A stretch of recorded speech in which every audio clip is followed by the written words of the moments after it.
மனைவியும் ஜானகியும். ஒரு மௌத்தார்கன். அந்த மௌத்தார்கன் தான் இந்த கதையினுடைய கணமே, இந்த பாட்டினுடைய ஜீவனை.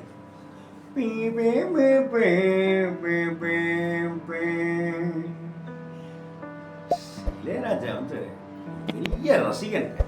அதற்கப்புறம் தான் அவங்க ரசனையிலேருந்து நமக்கு துப்பி துப்பி துப்பி துப்பி நிறைய கொடுத்துருக்காரு அப்படின்னு தோணுது. இந்த வரிகள்லாம் பார்த்தீங்கன்னாக்கா அவ்வளவு. அன்னைக்கு நான் சொல்கிறேன் 1985 அந்த படம் வந்துச்சு. 85லேருந்து இன்னைக்கு வரைக்க இந்த பாட்டோடையே உறவாடி கொண்டு இருக்கிற காதலில் ஜெயிச்சவங்களும் சரி, காதலில் தோத்தவங்களும் சரி கண்டிப்பாக இருப்பாங்க.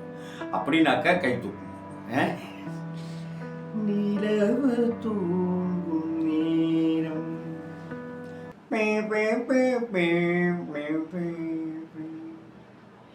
நினைவு தூங்கிடாது.